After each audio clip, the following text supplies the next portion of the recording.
Donald Trump's attempt to ban transgender service members from the military has failed yet again. Let's discuss. I'm Dave Aronberg, former state attorney for Palm Beach County, a.k.a. the Florida Lawman, here on Legal AF.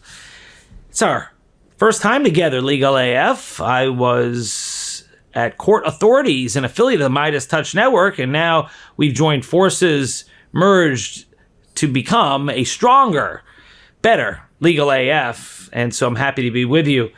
So as far as Donald Trump's attempt to ban transgender service members from the military, well, judges aren't liking it, and the latest ruling is something worth discussing. Judge Anna Reyes, who is a Biden appointee, again, a reminder that elections have consequences, blasted Pete Hegseth and Trump in her scathing order that prevents them from unilaterally banning transgender service members from the military. You see, what Pete Hegseth, the Secretary of Defense, did was try to be slick. See, he tried to avoid this type of thing happening with the courts by saying, we're not discriminating against transgender individuals. We're just barring people with gender dysphoria, which is a medical condition.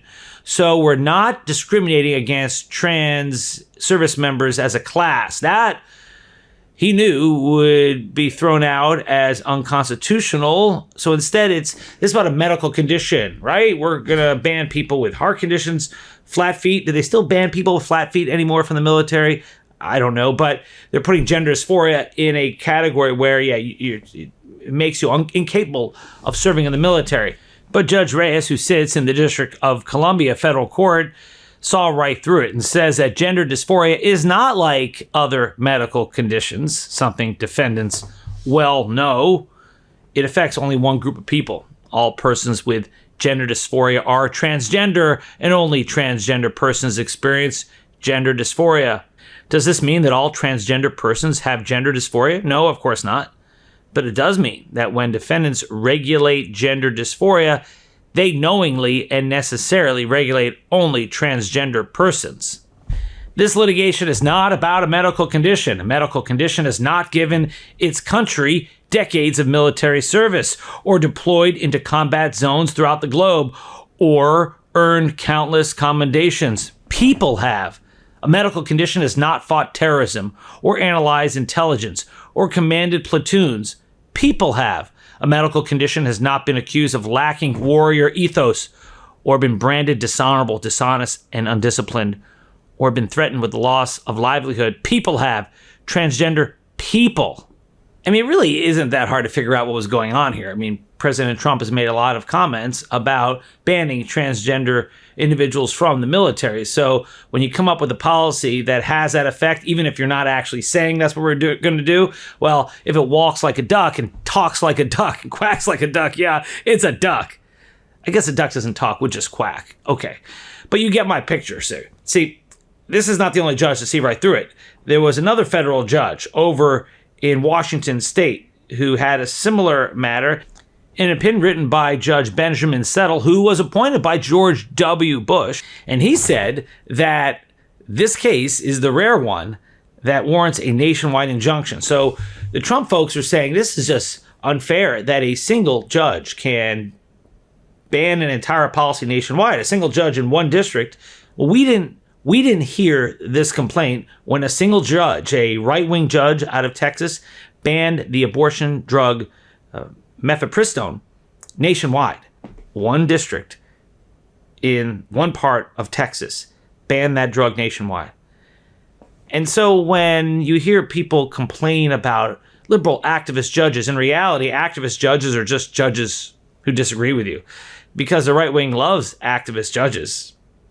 Because if they're doing their bidding, if it's judges doing things like banning an abortion drug nationwide or giving a president unprecedented immunity from prosecution, then those judges are okay. But you have a judge who does something against you, then that's a activist judge. It's a slur used against judges who rule against you, but you see it being embraced when the judge rules for you. So when it comes to Judge Settle, he issued a nationwide injunction and said that even though he knows it's rare and he hesitated doing so.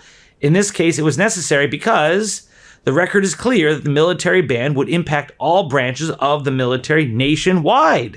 You can't just say the ban on transgender troops does not apply in one district in the state of Washington. Obviously, it's got to apply nationwide. The court also notes that 21 states have filed an amicus brief indicating that they and their residents will be harmed by the military ban if this court fails to enjoin it, meaning fails to stop it. While these states are not parties, their participation through an amicus brief, that means a friend of the court brief, it demonstrates the ultimate national implications of the military ban. If the court were to limit the injunction to the named plaintiffs, it would surely result in a flood of virtually identical litigation nationwide. The fact that there are 2 other district courts adjudicating similar cases, one of which has already entered a preliminary injunction, provides an additional basis for issuing a nationwide injunction here. And again, when you hear this is unfair, that a judge is able to overturn a directive of the president and a policy of the Secretary of Defense, it's called checks and balances. It's what protects us from tyranny. And the judiciary has stepped up to check the excesses of the executive branch. This is the first time in history that one of the 3 branches of government, arguably the most powerful branch, Article 1 branch, the Congress, has decided to self-emasculate, decided to give up all of its power and just cede all of its power to the executive branch. So it's up to the judiciary to be the guardrail, and they have been. They have been doing things like this, and if the administration opposes this decision, and they do, the correct way to deal with it is not to urge your followers to harass and threaten the judge or to try to impeach the judge.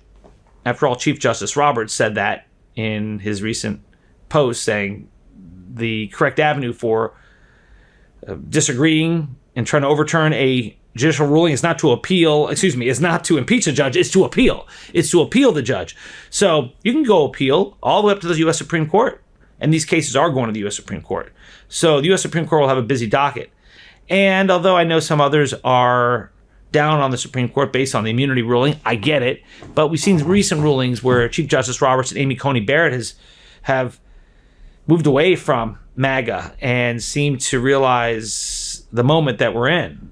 And so I don't think it's any done deal that the Supreme Court, with its 6-3 conservative majority, is going to automatically rule for Donald Trump, or that the 3 justices appointed by Donald Trump are going to automatically rule his way.